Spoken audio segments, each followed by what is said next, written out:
Hi there! Hi! So today we're going to do something a little bit different. We're going to try and show you how to make some simple hot cross buns. Well, a variation. So they won't be exactly like the hot cross buns that you get in the supermarket, but they will hopefully taste quite similar, and the reason we're using this recipe is because it's fairly simple to do, and also we know a lot of people are struggling to get to the shops frequently at the moment, and some of the shops haven't got everything in. So there's no yeast in these, so you don't need something complicated like that. Nope. And they'll still taste like hot cross buns, and you can make the cross on the top. So we'll talk a bit more as we go through, but the first thing we need to do is wash our hands. So I know that you've all been practicing washing your hands lots recently, and the required 20 seconds. You might want to sing happy birthday. You might want to say the Lord's Prayer, whatever you've been doing to make sure your hands get nice and clean. But it's important that we've got nice clean hands before we do any cooking or baking. And I've got my apron on here as well. If you're wearing clothes that are really precious, you might want to go and put an apron on or change your top, because if you're anything like me, you probably get a little bit messy when you're cooking. Esther's a bit tidy than me. Sometimes. We'll see. Thank you. So, now we're nice and clean and we're ready to go. The first thing we need to do is weigh out our ingredients. So Esther, over to you. You can tell us what we're going to weigh out first. And well, here's the magic. There's no weighing scales in this recipe, and there's also no eggs, no butter, not the normal things that you think that you need. There are some surprising ingredients which I think will amuse you. We're going to use, we've got a set of measuring cups. And measuring cups are a slightly different size to a normal drinking cup. If you have 1 cup of flour in a measuring cup, which is what we're about to use, then it's about 2/3 of a measuring of a normal drinking mug. So if you have a kind of bog standard shaped mug, such as this one, it's about 2/3 full, or 1 full cup if you have measuring cups. So the first thing that we're going to put in our bowl is big mixing bowl. And I'm going to do 1 cup of self-raising flour. Would you like to hold the measuring cup? And I will attempt not to cover you in flour. this is why I get messy, you see. Oh, this it's all going to fall in one go, I think. There we go. Okay, 1 cup of self-raising flour straight in the bowl, followed by 1 teaspoon. So the smaller version, we've got the big measuring cups, and then we've got our measuring spoons. 1 teaspoon of baking powder. Yours will probably come in a plastic tub from the shop. We ran out of that and then got some delivered the other week. So here is 1 teaspoon of baking powder straight into the, oh, you saw that cloud there come out, straight into the bowl with everything else. If you don't have teaspoon measures, just get a normal teaspoon, make sure it's nice and heaped, and put that in there. I realised that I forgot an essential ingredient of getting it out ready, and that is, Kat, please could we have 1 tablespoon, so next size up, 1 tablespoon of sugar. Thank you very much. Ooh, Does it matter what sugar we use? doesn't matter what sugar you use. A bit more in. Well, if you want it a bit sweeter, you could add a little bit more. This is a low sugar version, so there we go. And then also keeping the same spoon, we're going to have 1 spoon of mixed spice. Okay. So Kat's going to put mixed spice in here, 1 tablespoon, but you could use nutmeg, you could use cinnamon, you could use ginger, you could use a mixture of all 3. But we recommend that probably a tablespoon of whichever, or a mix of the 3 is plenty. Otherwise, all you'll get is the heat of the spices, and you won't taste any of the fruit that we're going to put in a minute. So here is the ingredient which surprised me when I read it on the recipe. Are you ready? I'm going to get it from over here. Kat, you need that tablespoon. Tablespoon again. Okay. Not the dirty end, I'm guessing. Mayonnaise. Who knew? Very strange. So we're using the light mayonnaise because that's just what was in our fridge. So whatever mayonnaise you've got in your fridge, go for it. We need 2 tablespoons of mayonnaise dolloped straight in. 1. I mean, it looks a bit gross, but hopefully it's going to taste nice. Number 2. Number 2. They were very full tablespoons. So scrape that out? No, because you did high. Oh, okay, a bit too much. So that will be fine. And then we were going to wash it down just to show you. At the moment, it's just some powder and some blobs of mayonnaise. And we're going to wash it all together with half a cup of milk, which I've worked out is about 120 millilitres if you're measuring it in a measuring jug. We're using semi-skim milk again. That's what was in our fridge. So if you've got dairy-free milk or whatever, it doesn't matter. Straight into the bowl. And then this is Kat's job now. Please may you mix our concoction together into a lovely goo. You'll see that as soon as you start mixing, it starts to form like a dough and starts to get air bubbles in. And as soon as it does that, we're going to add our final ingredient. We're going to add, and my recipe has a very exact statement of a large handful of dried fruit. We've got sultanas. If you might have raisins from the boxes, you might have some dried cranberries, you might have, what other dried fruit? Oh, some citrus peel, dried apricots. Basically any fruit you've got that's not going to add water or liquid straight into it. So fresh fruit is no good. Hang on a second, do you want to just, this is now the goo that we've just made. And here goes. I've only got little hands, so I'm actually going to put in 1.5. Could you mix that without knocking all the air bubbles out? Amazing. Thank you so much. Just scraping around the edge to make sure all the flour is included. We don't want to waste any. Now the amount that we're making, how many hot cross buns is this going to make? 5 decent size hot cross buns. So 5 ones. You could make smaller ones, but they might go a bit crunchy if you cook them longer in the oven. And you could make bigger ones, obviously, as well. Originally, this recipe recommended that you put them in a muffin tray to hold the shape. We've tried it on just a normal baking tray for those of us that didn't have a muffin tray, and they don't spread too much. So actually, they still make quite a nice shape. So, talking of baking trays, would you like to get the baking tray ready? And I will warm up a spoon for the next stage. Do we also want to get the oven on and ready? Yes. What temperature?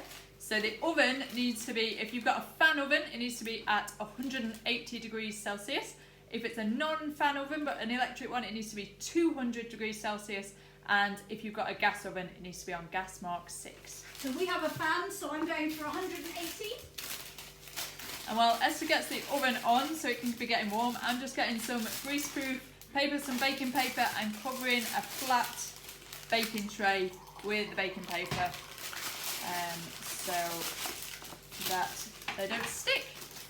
If you've not got any baking paper, just get a little bit of butter or margarine and rub it onto your tray before you use it, and then it'll be easier to get your hot cross buns off the tray.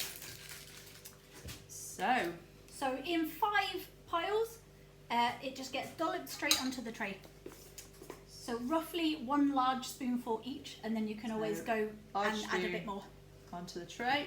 I want to leave a bit of room between them because they might lodge out a little bit. There you go. Number 2 going on. The joy of home baking is they don't have to look perfect. So my cakes and things always look a little bit different to how they do in the shop, but they always taste good. So, well, not always. And the joy of the self-isolating or distancing, social distancing, is that nobody's going to see them except your own family. And I'm pretty sure they love you anyway, no matter what they look like. So. Also, you might get to eat more than if you had to share them. That's very true. Depends how many's in your house, obviously. So if you do want to make loads and loads, then you could double the amounts of everything that we've put in. And then you'd hopefully get 10. So I'm just adding to the little dollops now, which is not very elegantly done, but it's all a bit sticky, isn't it? I'm not going to make it onto MasterChef. I think this one's a bit small. I don't think I want that one. Try and even them out so they all cook at the same speed as well. So we're making hot cross buns because they're a traditional food for Good Friday. So people have eaten them for hundreds of years at Easter. They're associated with Easter, and it's a little bit, well, it's a bit contested where the history of them comes from. Some people say, oh, they've been around since Roman times. Most people say they've been around for maybe about 800 years, and think that some monks first made them to give out to people at Easter time with the sign of the cross on top. Do you want to do this next bit? Because you're a little bit tidier than I am. I think you should do that, and then I'll put the crosses on top. Okay, it's the first one. Okay, let's swap back over just so that you can hold this for me. Okay. Because I think it would be helpful to see. You might have noticed that I stood behind Kat and I poured some boiling water from the kettle into this mug. And that is because when you're smoothing things out like icing, if you dip your spoon into hot water and then you smooth it, it doesn't stick to your spoon. So we made some of these to make sure that they were truly lovely. And they weren't quite as smooth as you might think of a hot cross bun. They looked a little bit more like a rock cake. Mm-hmm. So I'm just trying to make these a little bit more rounded, a little bit smoother without it all sticking to the spoon. So you can see it just leaves a little bit of a mark, but it doesn't stick it like Kat's spoon was. So hopefully these will come out a little bit more rounded. Just be really careful with the hot water. You don't want to go Very burning careful. yourself. If you're a little bit clumsy like me. Huh? So they're looking more like hot cross bun shapes now. Absolutely. The first ones were yummy, but honestly they didn't look like a hot cross bun. One of the other things that tradition kind of says is that the spices in a hot cross bun, so that mixed spice that we put in, you could use cinnamon and things like that. People say that that's another thing associated with the Easter story, that it's linked to the fact that when Jesus was taken down from the cross, he was wrapped in cloths and his body was spiced, as was tradition in that time, so that it smelled nice and fresh. I didn't know that. Lovely. I think this is over to you. So now's the key bit, because they're not very Easter if they've not got the cross on. So we're thinking about why they might be made on Good Friday, and therefore we're going to put the cross on them. To do that, we're going to use a little bit more flour, and we're just going to mix it with some standard water out of the tap. Cold water. Cold water, yeah, we don't want it to go funny with the heat. So just get some cold water in a mug, and then spoon by spoon, I'm going to ask Esther to just add a bit. You don't want to put too much in at a time, because you want this mixture to be quite thick, not too runny. So I'm just mixing in the water into the flour. It's just like making icing, if you've ever done that. As soon as you add too much water, you get a liquid, and instead we want a nice thick paste. So, not that thick, I think. So just, it's going That's better. a bit more like a paste now. Just dip it up a little. What do you think? Maybe A little bit more, maybe half a spoon, yeah. A cup, half of a spoon. That would be a lot. That's pretty good. So I'm sure you can see very well with the white on the white. I think just the tiniest little bit more to make it smooth. Just to be clear, this is not the tasty bit of the hot cross bun. This just tastes of flour and water. Just when it's cooked, it's just like another bit of the bun, but it doesn't have any flavouring to it. So you don't want it too thick, because then you just get a mouthful of dough and it's.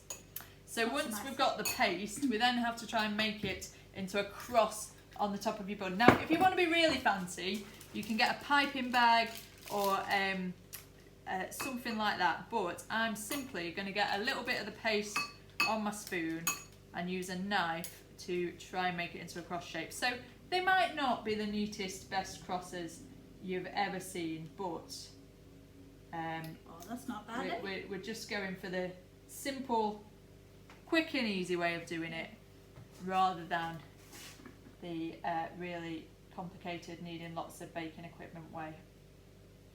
If you did want to try the piping bag, let me turn that round for you. A simplistic way of doing it is to cut the very corner off of something like a cereal bag, and then put the paste into the corner of it, and then squeeze it out of that little hole. And it does work. It's just not quite as simple, and a little messy also. So we're putting these crosses on here. Obviously the cross is the key symbol of the Christian faith. And you'll probably have seen people wearing crosses around their necks. You might have seen one on the wall at church or at school or something like that. You might have one on the wall in your house. And it is the key point of the Christian faith, because we remember that Jesus sadly died on a cross, a cruel and horrible, painful death. And we remember specifically at this time of year, he did that for us, to show his love for us, and so that we might be forgiven from everything that's gone wrong in the world and all the challenges that we face. So it's a symbol of God's love for us, really. But we also remember that although on Good Friday we think of the cross having Jesus on it, by Easter Sunday we think of the empty cross and the fact that although Jesus died, he rose again from the dead. He was victorious over the thing that probably is one of the scariest things in life. And we're calling Jesus the light of the world because he overcame all darkness and all death. So, almost there. You might want to spend a little bit longer doing this and make them a little bit neater. And like I said, you don't want them too thick. So especially that third one that I did there. Probably a little bit messy and a little bit thick. I'm sure it will still taste lovely. And as we said before, nobody else is going to eat it apart from us. So yeah. And so once I've done this, we're going to pop them into the oven. You might want to make sure you get some help if you're a bit younger. If you're going to put things in the oven, it's important to be careful because it's going to be hot now. It's also worth mentioning that if your oven isn't completely up to temperature, you should probably wait until it's reached the temperature that you set it for before you put them in. Otherwise they'll be in there on the kind of warm setting and they'll start to rise, but then they won't cook properly all the way through. So wait till it's reached the 180 or 200 or whatever. So, perfect timing. Our oven has just reached temperature. It's just beeped, just to show you. They look lovely, I think. I'm maybe a bit biased. I'm going to put them straight in the oven. Again, as Kat said, if you need some help, please ask. And we're going to put them in the middle of the oven, and that's a good place to bake these because it's a bit too hot at the top and a bit too cold at the bottom. Depends a bit what kind of oven you've got, but get them in the middle. It's probably the best spot for them. And Esther is just setting a timer for 15 minutes. And we're going to check on them after 15 minutes, see if they're nice and golden and looking like they're done. So we'll come back in 15 minutes. Hello, welcome back. We've just had a nice brew. We probably should have done the washing up, but we'll do that in a minute. And we're just waiting for our oven to beep 1 minute. to say that it's ready. Obviously, we might pull them out and think they need a little bit longer. They're not quite brown, but hopefully they will be done. I have had a sneak peek, I confess. They look like they might be ready. Oh, there is the buzzer. Let's have a look. So, oven gloves, very important. Don't want to burn ourselves. Let's have a look. Come straight onto here. Oh, I steamed my glass up like usual. Well, they certainly look pretty good. Can you bring them over? Do you think they're brown enough? What do we reckon? Oh, I think they look fab. I think they are pretty much there. I'm actually just going to put them down on our hob because it's very hot and we don't want to burn the worktop. And the first thing we need to do when they're out of the oven is, well, shut the oven down, but pop them onto some form of cooling rack. If you've got a cooling rack, that's great. If you've not, just try and make sure some air can get underneath them, and then they can cool. You don't want to eat them right now. Well, I do want to eat them right now, but they will burn you. They look good. The crosses have just about stayed intact. You do sometimes get the problem when they expand as they cook, the crosses slightly slip. No one saw. But if you want to, you can also put the crosses on afterwards and do it with icing. You can, if you want to, put them on before and afterwards and just have extra thick crosses with icing and flour. But there we go. Lift these up. Just make sure the oven's turned off. Can you see those? Is the lighting any good? Hopefully you can see that they've risen just a little bit. They look quite a lot like hot cross buns. I'm hoping that they taste like hot cross buns, but they smell great. So They do if your sound house really smells good. like ours right now, then I think you've done a good job. Just before we go and tuck into our hot cross buns, quite often in our house and in houses all around the country, and in fact around the world, people say grace, which is saying thank you for the food that they're about to eat to God, and thanking God for the provision of the people who grow it, the people who provide it to us. And at this point especially, we really want to say thank you for those that are key working at the moment and providing our food for us. So we have a grace cube, which we roll, and then we can read one of the prayers of it before we pray, before we eat, sorry. So here we go. I've rolled it. You're gonna be? It says, "O Lord Jesus, bless our home and bless our meal. Give us strength to share everything with those who are in hunger and in need. Amen." Amen. Amen. Can we eat one now? Enjoy your hot cross buns. Are you ready? I'm okay. ready. Which one are you going to choose? That one. I'm going to have this one. Okay. Let's see. Oh, look at that. The steam came out. That looks good, right? They are good, a little bit warm still. Okay. I would normally put butter on mine, but I don't think I can wait. I'd normally put mine in the toaster, but they only just came out of the oven. Hey, that's good. I shouldn't be surprised. We made it. But I'm surprised. They're really good. I hope you enjoy yours too. Happy Easter!